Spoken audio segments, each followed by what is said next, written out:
In this video, we are going to talk about custom fields on the AuctionWorx website. First, let's talk about what custom fields are. Custom fields allow you to add additional fields to your listings, which can be used to store extra information that's not included by default. Let's see how to create a custom field for listings. Navigate to Admin Control Panel. Click on Customs field under Listings section menu. Click on the Create Listing Field button. Here, you'll need to provide a name for your custom field.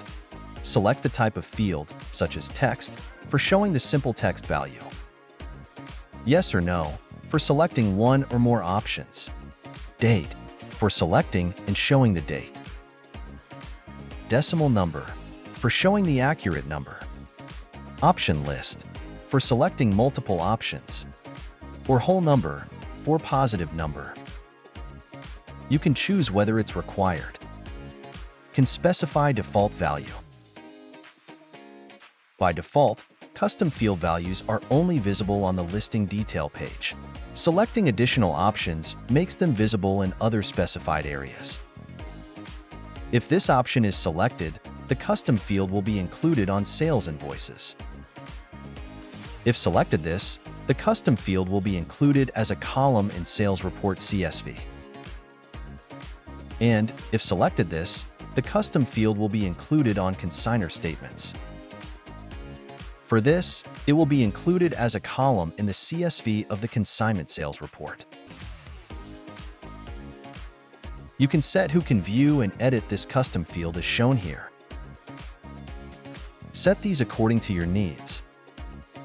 You can assign this custom field to all categories. So, let's create this custom field as an option list field.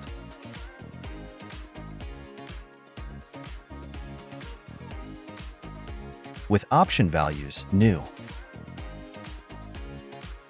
poor, and some other option values. Now that we've created our custom field, let's assign a value to it by editing or creating a listing. We have an existing listing, so let's edit it. You'll see a new field for conditions where you can select the value. On the listing detail page, you can view the condition, custom field, and its value. One of the powerful features of custom fields is their use in searches and filters. Users can search listings based on the custom fields you've set up, making it easier to find exactly what they're looking for. Similarly, we can add custom fields for users as well. By navigating to User's Custom Field page and adding the field. Similarly, I created this user custom field to collect the user's business phone number during registration and on the My Account page. This is how you can add custom fields to store and display additional information. Thank you for watching.